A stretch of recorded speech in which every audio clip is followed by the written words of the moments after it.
Bonjour, sur internet j'ai vu que beaucoup de personnes cherchent à savoir comment s'occuper de leur vieux chat ou chien ou encore de leur vieux mari. Bon, pour le vieux mari je n'ai pas encore l'expérience, mais ça peut être un sujet très intéressant pour une prochaine fois. Alors tout d'abord je vous présente Pupus. Bon, elle n'est pas d'une grande beauté ma puce, mais ça fait 22 ans que l'on se connaît, alors évidemment ça crée des liens très forts. Alors la règle d'or pour s'occuper des vieux animaux est de se focaliser sur les 4 fonctions biologiques principales, à savoir manger, boire, dormir et bien sûr faire des câlins. Bon là je vais la descendre parce que la patience n'est pas sa plus grande qualité. Allez, va ma puce, voilà. Alors côté nourriture, ce n'est pas toujours facile. Les vieux animaux ont très souvent de mauvaises dents, ils n'ont pas toujours faim, ils deviennent évidemment difficiles. Donc le premier point est de faire vérifier l'état des dents de votre animal chez le vétérinaire et de ne pas hésiter à le faire soigner même si cela nécessite une anesthésie générale. Pupus a subi son dernier détartrage à 19 ans et très sincèrement, si je ne l'avais pas fait, elle ne serait certainement plus là aujourd'hui. Les produits anesthésiants sont quand même beaucoup plus doux qu'avant et mieux vaut prendre un risque que de laisser votre animal s'étioler parce qu'il ne peut plus manger. En théorie, la meilleure façon de nourrir les vieux animaux est de leur donner des croquettes adaptées à leur âge et à leur pathologie. Bon, dans la pratique, c'est beaucoup plus délicat car l'animal peut tout à fait refuser ces fameuses croquettes de régime. Dans ce cas, évidemment, le bon sens doit l'emporter et le principal est vraiment que votre animal mange. Tous les vétérinaires sont unanimes pour dire que les boîtes et les petits sachets en sauce sont très mauvais pour la santé des chats et des chiens. Eh bien, je peux vous dire que Pupus en mange pratiquement tous les jours. En fait, elle adore les petites sauces, la gelée et surtout la variété. De temps en temps, je lui cuis un petit morceau de poisson ou du poulet dans de l'eau, surtout sans matière grasse, et j'évite de lui donner des déchets gras parce que je me suis rendu compte qu'elle ne les digère pas.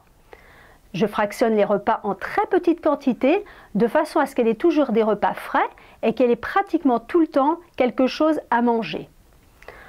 Alors ce qu'elle n'aime pas du tout, c'est la nourriture qui est un peu desséchée sur le dessus. Bon, ceci dit, nous non plus. Donc à part ça, Pupus boit beaucoup. Donc je veille à ce qu'elle ait toujours de l'eau à volonté. Je lui donne également un mélange de lait et d'eau, car le lait tout seul serait trop fort et pourrait la rendre malade. En fait, je mets une capsule de lait comme ceci pour 1 ou 2 capsules d'eau que je change très régulièrement dans la journée.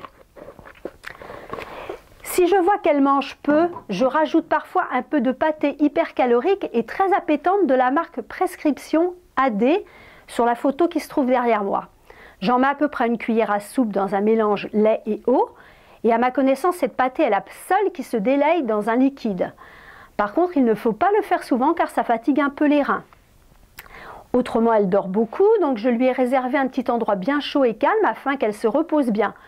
Pensez également à vérifier que votre animal n'a pas de parasites et là encore, il ne faut pas hésiter à les traiter, notamment contre les puces.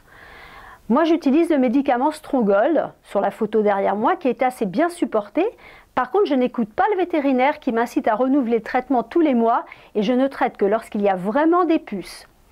Même si les médicaments peuvent les rendre un peu patraques, c'est toujours mieux que de les laisser s'étioler par manque de sommeil. Je voulais également vous parler d'un très gros souci que j'ai eu il y a environ 1 an, car Pupus avait décidé de dormir sur un carton. Eh bien, figurez-vous qu'elle m'a fait une allergie au carton, elle a attrapé plein d'escarres sur les pattes arrière, comme quoi il faut vraiment veiller à tout. Une autre pathologie qui arrive assez fréquemment lorsque les animaux vieillissent, c'est le diabète. Même si au départ il semble assez difficile de devoir faire une piqûre quotidienne à votre compagnon, il faut savoir que l'on s'y fait très bien et que l'animal ne sent quasiment rien. Il est d'ailleurs souvent plus facile de faire une piqûre à un chat que de lui donner un comprimé. De plus, ils peuvent vivre assez longtemps avec un diabète. Personnellement, j'en ai soigné un durant plus de 5 ans. Donc vous voyez, il ne faut vraiment pas paniquer avec ça. Autre problème avec les vieux chats, comme ils bougent moins, ils usent moins leurs griffes, qui peuvent alors se recourber et rentrer dans la peau. De plus, ces griffes sont de moins en moins rétractiles. Conclusion, il faut couper l'extrémité des griffes de temps en temps et surtout bien penser à contrôler leur état. Alors côté nettoyage avec les vieux animaux, on a souvent quelques petits soucis, petit pipi par terre ou autre chose. Bref, mieux vaut être équipé. Alors moi j'ai quelques petites astuces pour me simplifier la vie. Pour les chats qui visent mal, je place un petit plat en plastique devant la caisse comme sur la photo que vous voyez derrière moi. Autrement, j'ai investi dans l'achat d'une serpillière magique qui s'appelle Magic Mop, qui s'essore et se nettoie quasiment toute seule et que vous pourrez acheter très facilement sur internet. Et pour les petits soucis qui arrivent fatalement, j'ai une technique rapide et efficace. J'utilise du papier absorbant et 2 pelles à litière pour chat. Ça demande 1 minute et je ne me salis pas un doigt et c'est impeccable.